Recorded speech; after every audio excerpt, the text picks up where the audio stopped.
we begin with Madeleine Rivera with the latest on that horrific attack in Michigan. Maddie. Good morning, guys. That's right. Local police say they're working around the clock trying to find more bodies because, unfortunately, as of last night, there were some people still unaccounted for. The attack happened yesterday morning at the Church of Jesus Christ of Latter-day Saints in Grand Blanc, Michigan. Hundreds of people were inside worshiping when police say the gunman rammed his car into the front doors. Authorities say he got out of the car and started shooting before officers arrived and exchanged fire with him, killing him. Police say the gunman deliberately set the church on fire. It was engulfed in flames for a couple of hours, and unfortunately, it is a total loss. In addition to the shooting and fire, Michigan State Police say authorities were handling reports of bomb threats in the area after the incident. I can confirm at this time that the FBI is now leading the investigation and is investigating this as an act of targeted violence.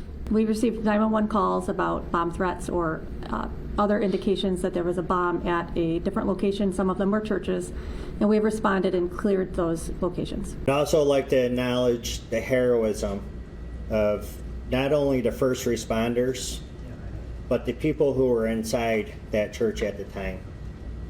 They were shielding the children who were also present within the church, moving them to safety. Just hundreds of people just practicing their faith. Police have identified the suspect as 40-year-old Thomas Jacob Sanford from Burton, Michigan, about 10 minutes from Grand Blanc. Investigators are executing search warrants at his home.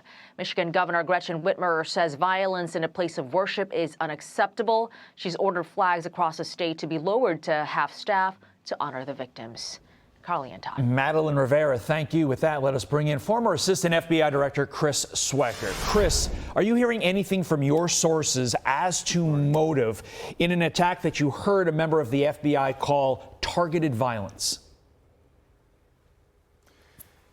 No, but I'll tell you this. You can tell the tip-off is that the FBI has taken the lead.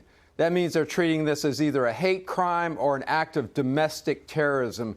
Targeted violence means targeted at someone or a group of people in an effort to intimidate or inflict violence in the furtherance of social change or political change. I mean, it's a convoluted explanation, but it's either domestic terrorism or hate crime. Regardless, that's that they have already actually attributed a motive to this individual already. So they must know quite a bit about him, his writings, his postings, interviews with his friends and family, his social circle, anything that might have been in his car or his pockets. I think the investigation is deep into it at this point with regard to motive. Yeah, let's talk a little bit more about that. How does the FBI, you mentioned some of the items there, but how do they begin really to piece together the motive, especially that focus on his time as a Marine? Because you certainly go to the mental health consequences of serving in our military that so many men and women encounter when they come back home. Yeah, I've done some work for the military in this regard at Fort Hood, and the military struggles with this. Mental health is a big issue. Obviously, they have quite a few, disproportionate number of suicides. This wasn't the only Marine veteran that committed violence over the last few days. We had one here in North Carolina at a place that I frequent, a bar restaurant in Southport, North Carolina. Marine veteran. Both of them had mental issues. Both of them had done a GoFundMe page very recently before the shooting to try to raise funds, one for the boat that he used to commit the shooting, the other one for his sick child.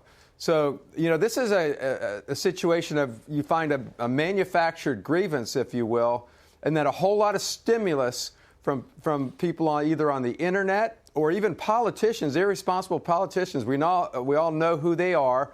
They're talking about Nazis and anarchists and existential threats. They need to crawl back into their dark places. These people are out there. That has to be taken into account when you start firing off your mouth.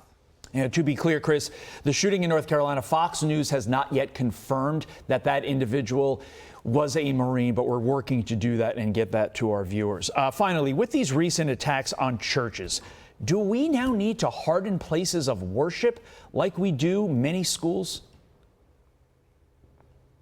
Unfortunately, yes.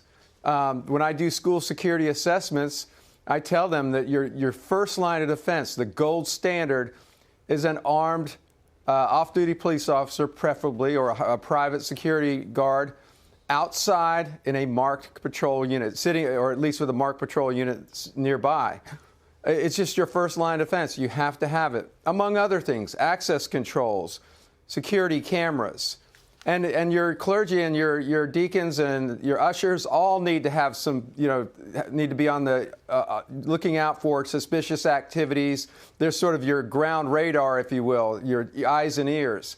And then, of course, the parishioners and the family, when the red flags are raised, they need to tell somebody. In these cases, there usually are red flags going off or red flags being shown, red lights. There's something. They're in distress, and they're about to go off. It's so sad that it has come to this, because all people want to do when they go into a house of worship is have some time alone with the Lord. Them, their thoughts, and the Lord. And the fact that they need to think about this is horrific. Chris Swecker, thank you, sir.